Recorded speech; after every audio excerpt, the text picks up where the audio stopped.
Good afternoon, ladies and gentlemen. Actually, this session starts at 2 o'clock, but one guest speaker, he's right now coming, so we are ready for present each papers. First, let me introduce myself and another session chair. My name is Jason Lee, and work as a professor at Yonsei University, and it is my pleasure to manage at this session. Yeah. My name is Byung-ho Lee, research professor at Hanyang University. To manage this session, actually there are 4 presenters in this session, but unfortunately, so the presenter, she is not showing today. It means that we have only 3 speakers. We have almost 2 hours, so that we have a lot of time to each presenter. So that I'd like to give 25 minutes to each presenter, and then 10 minutes for question and answer times. And then next speaker also 25 minutes will be given to present papers. So let's begin our first paper by Aslan Jonoubi. He is a professor Shiraz Islamic Azad University in Iran. He's a former graduate from University of Toronto, and he is currently a professor at Islamic Al-Abad University, Shiraz branch in Iran. And a title for today's topic is How Tall Buildings Eventually Have Emerged in a Historic City, Policy, Design, Guidelines, and Mega Project Development. Case study Shiraz, a 20 million square feet of tall buildings project in one of the very historic city in Iran. When the first presenter on the floor, why don't you give him a big hand, please?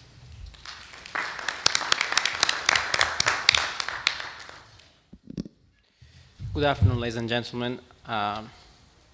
Welcome. Enjoy the conference so far. Today my presentation is about the appearance of tall building in a city for the first time, and how tall buildings appear for the first time in the cities. And with this kind of buildings, you know, especially when it's a historic city, what happened to the city and to the position that we have here. I believe tall buildings actually emerge in cities in 2 different ways. The first group developed as an infill project, which I named it Infill Tall Building Project, which is appear in a single lot or in a consolidated lot, and then with a conscious urban design or without it. We can see many of them in metropolitans and big cities, and they should design only based on the concept we're located in it. Here's in Toronto, we can see many tall buildings here, which is appear, you know, in a single lot or 2 lots, and with or without urban design guidelines. Some of them we can see like this one in downtown area, and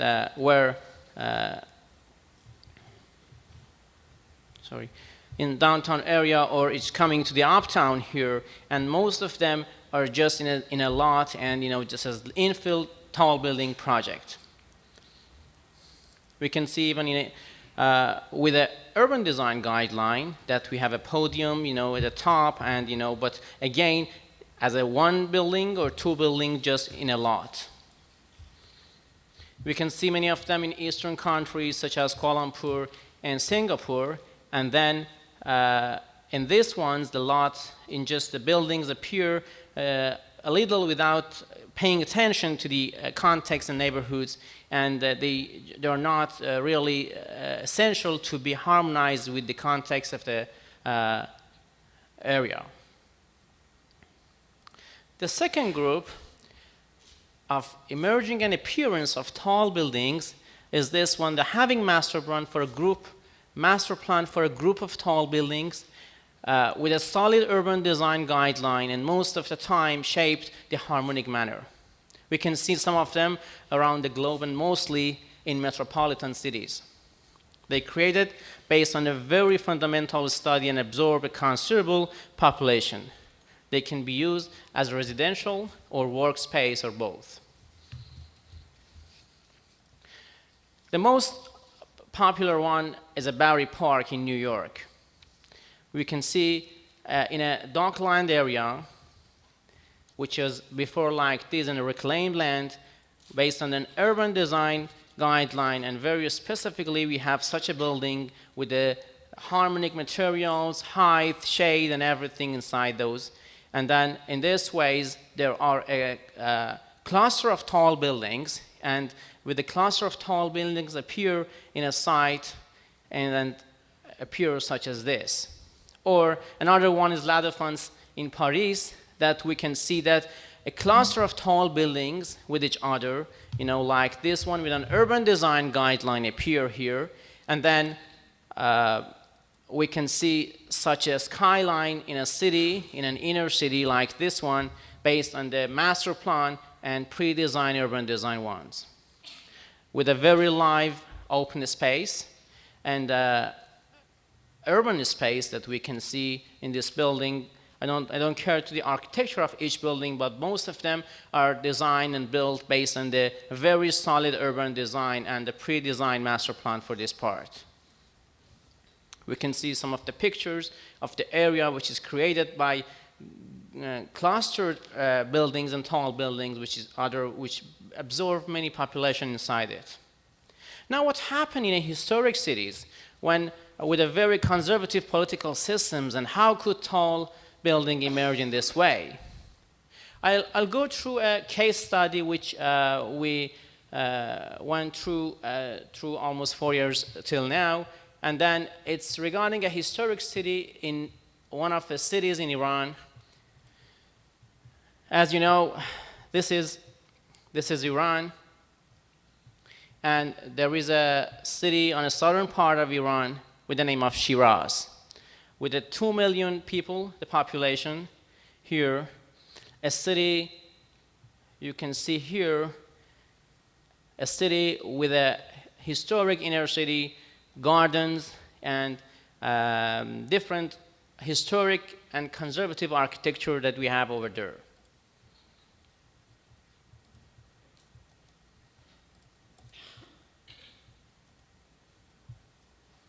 So can I go to the next one?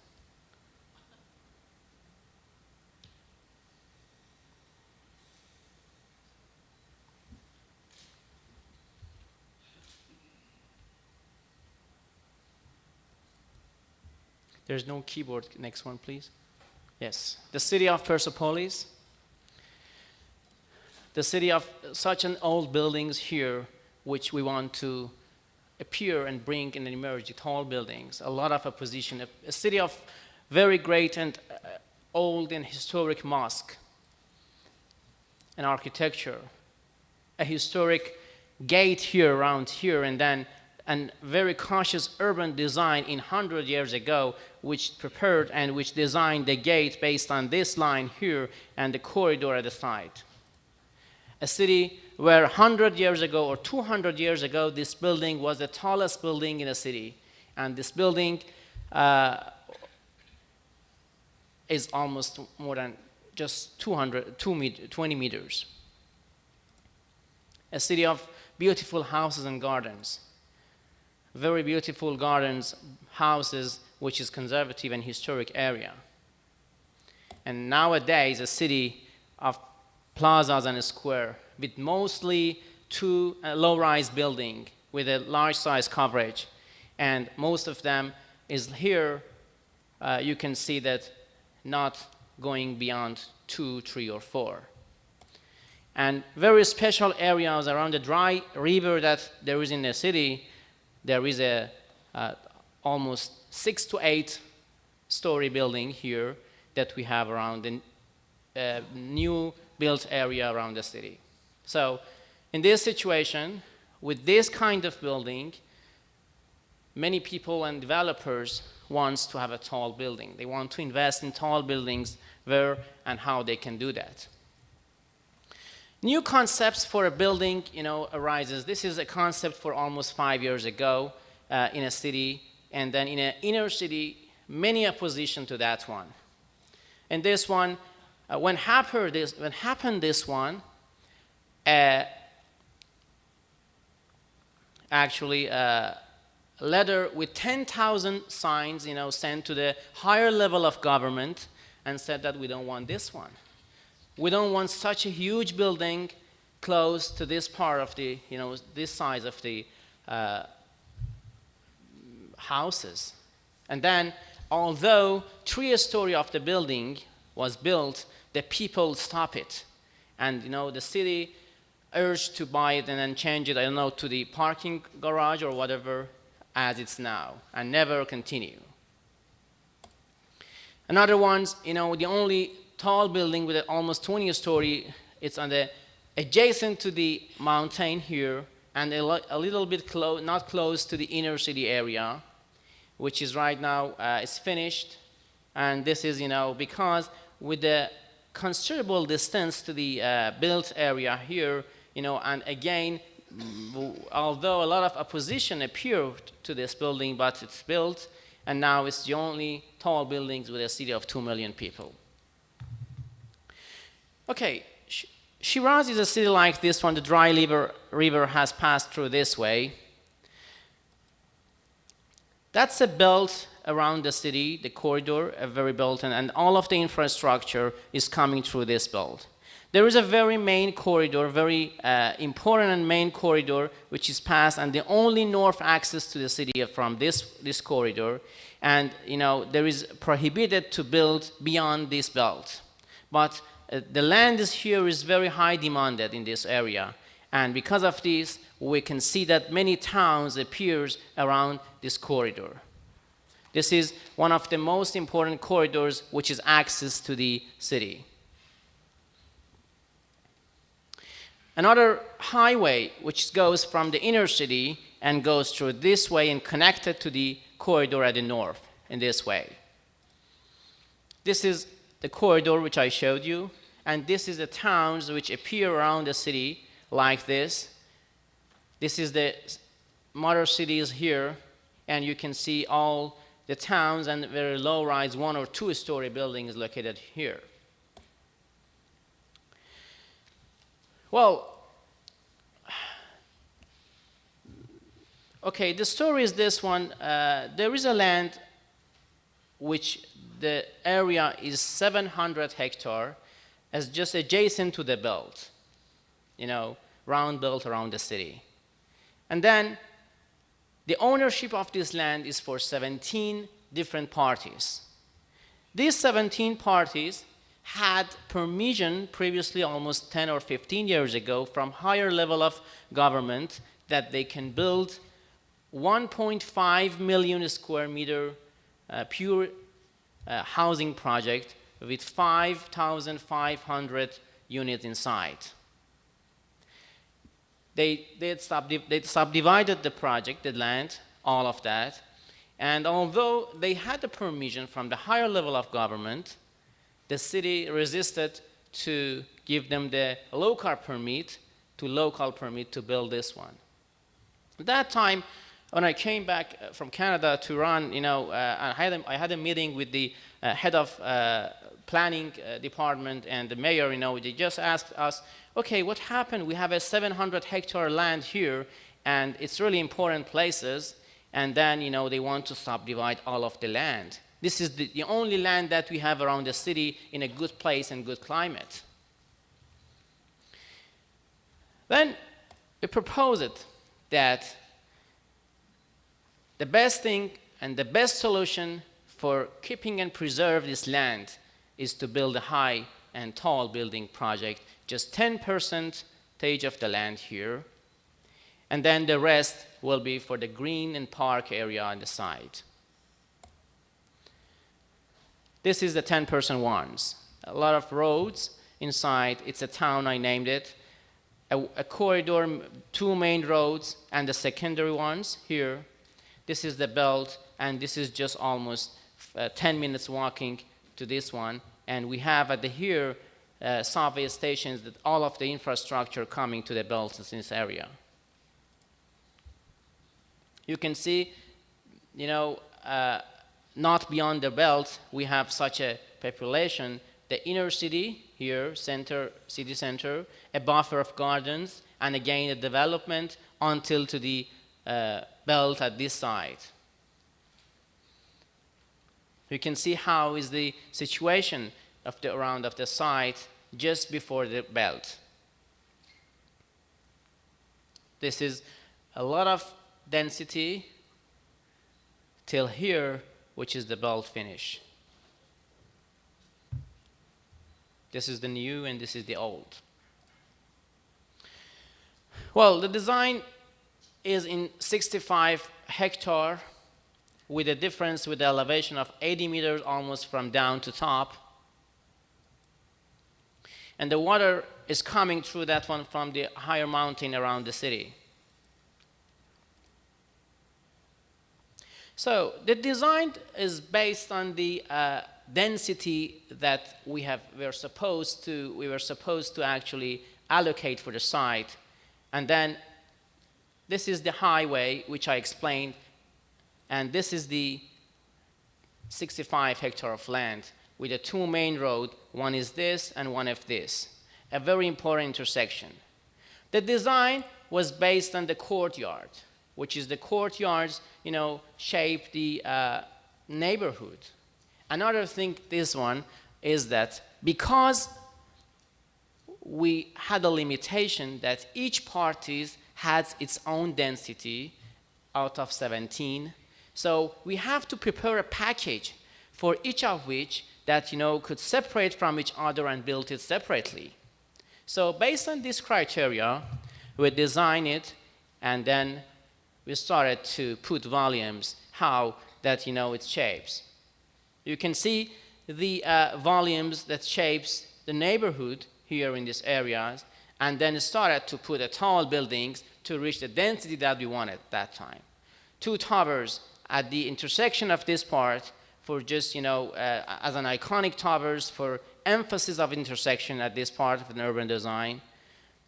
Another one, preparing a package for another parties with almost 800 units, which is framed by these buildings in this area. Again, preparing another package for another parties, again another package, and all of the tall buildings are curiously designed based on the distance, based on the axis and everything. Put an iconic tower at this package, which reached the population that we needed and reached the density that we needed here. And this iconic tower can see from far away from the highway in this way. And we wrote an urban design guideline for this one. And then started to prepare another package, some towers, which is overlooked to the park area around this, the site. And then change the symbol of the access road of the volumes from this way, and then complete this parcel for another parties, and then again working and playing with the skyline of the access road to the city and to the town, and again for this part the same as this, coming from down to top and making an entrance and good shape of entrance to the city, to the town. This is the study of sun diagram applicable for a designated area. We can see because of the adjacency of the project to the mountain, for example, when the sun rises, at the 6 a.m., we have a sunset almost at 3 p.m. at the afternoon in the winter time.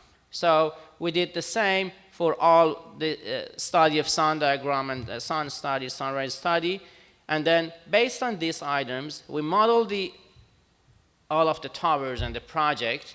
And then we started to see that what is happening of the shadow study at 9 a.m., 10 a.m., 11 a.m., 12, 1, and 1, what to see, what happened to the shadow, which is, for example, 30-story building happening during these ways.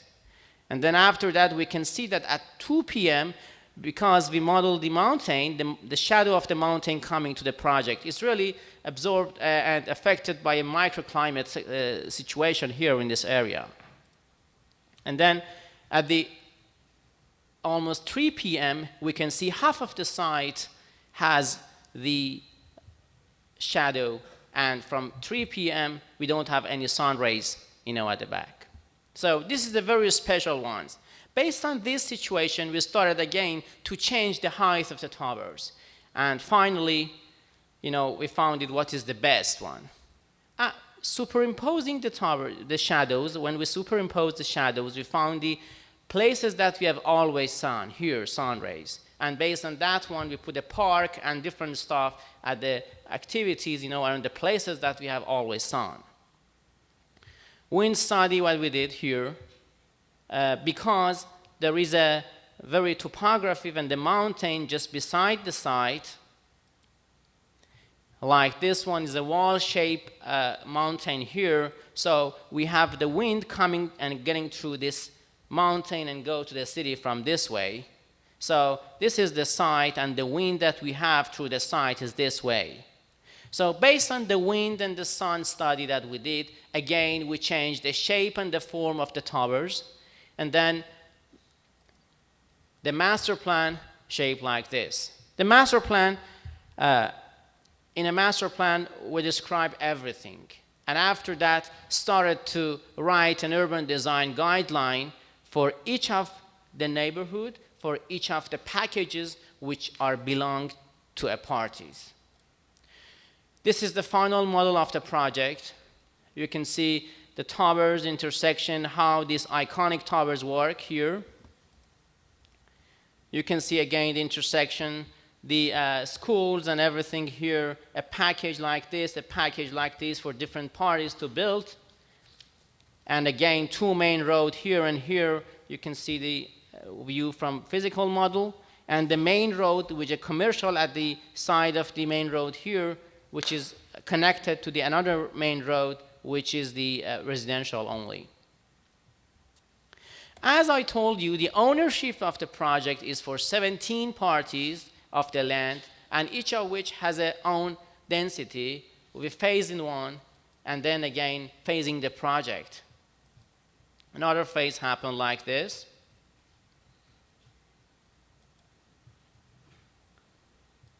And like this one, we allocated each of the phases to the parties that I described before.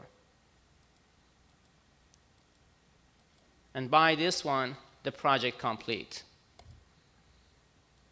And the last section, which is supposed for another party.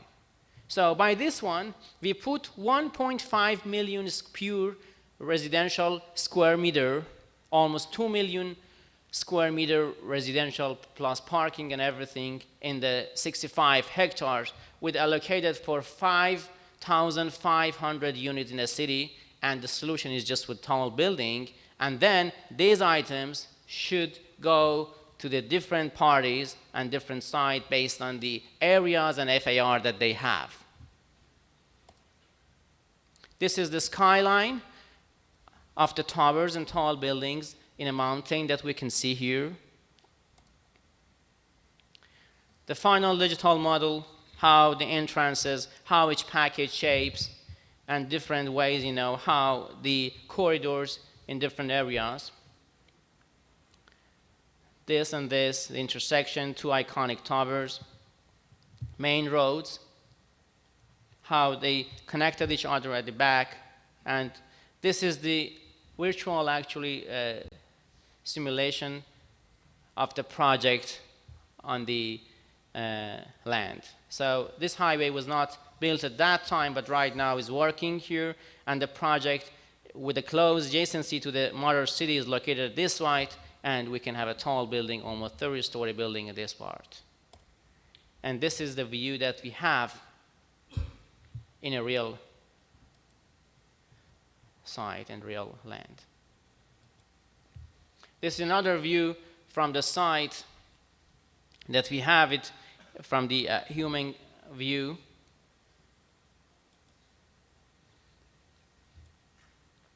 And then started to write down the urban design guidelines for each of the parcels, each of which, we bring it out and then put and find exactly where is the access, pedestrian access, vehicle access, service access, garbage access, and everything to the neighborhood.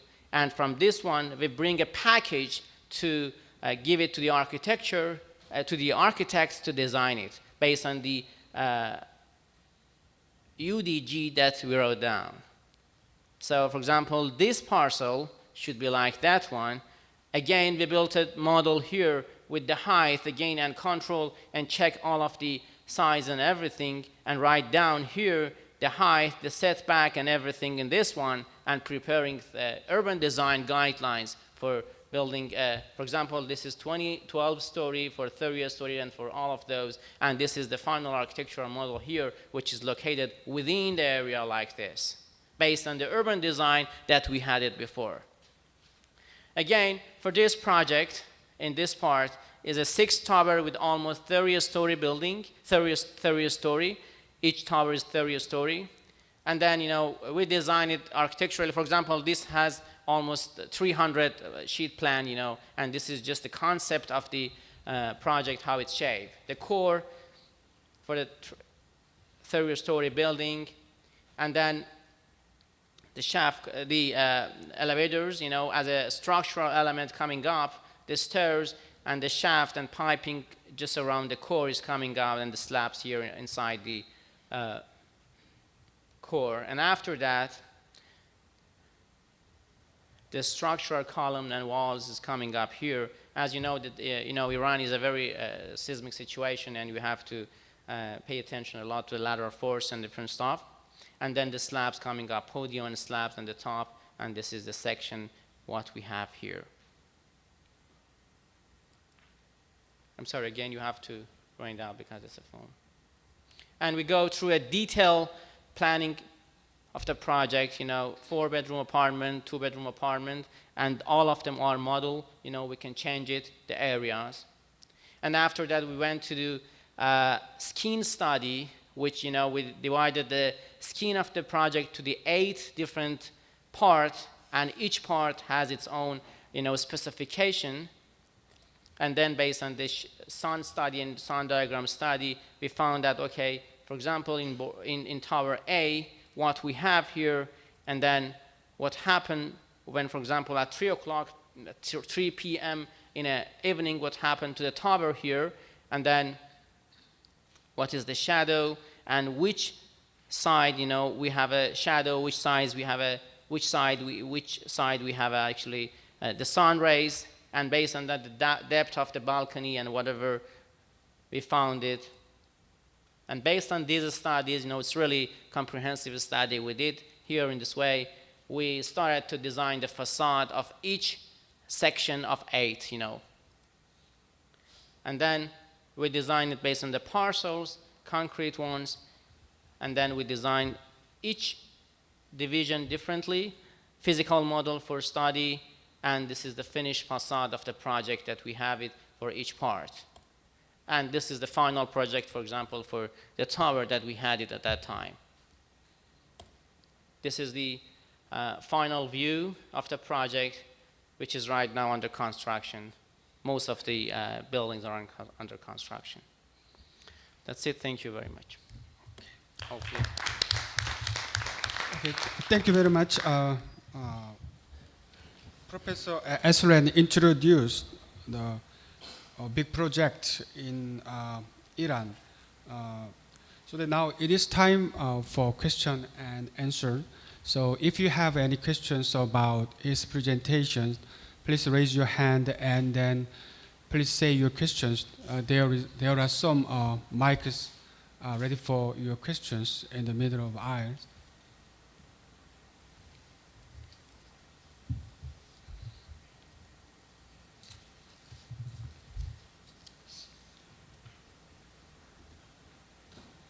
Yeah, there is one gentleman.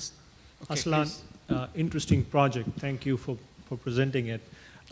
What kind of provisions do you have in place to protect the remaining land from being developed? Would a change in government, for example, open that up for development, just as it opened up this little parcel?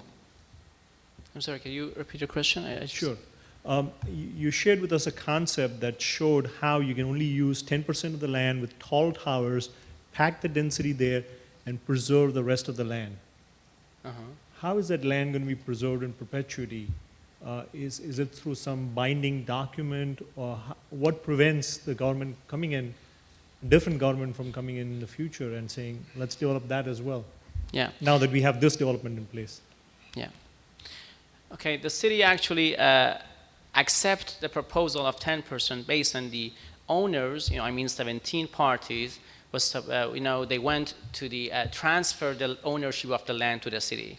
90%, the rest of the city, just 10%, they get a permit, and then they transfer all of the land to the city, and the city is supposed to build the park and everything in the rest of the site.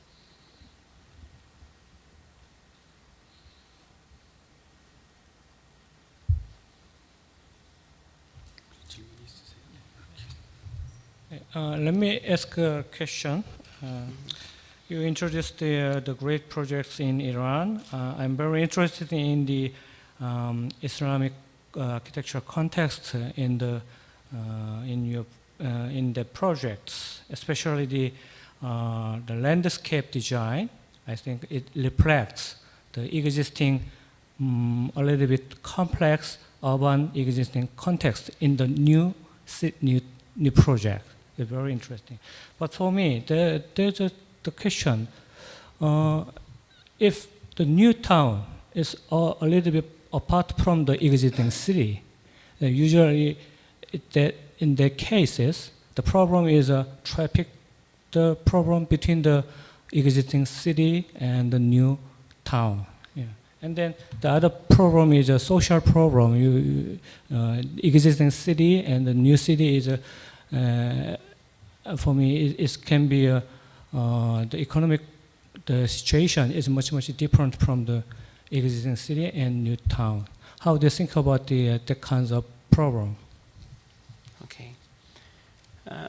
Regarding the economy and regarding the I think social life, that we have all of the services such as schools, sport facilities, and then different commercials around the city, and we thought that okay, this town could solve itself, by itself, and then serve all of the services such as what I mentioned before.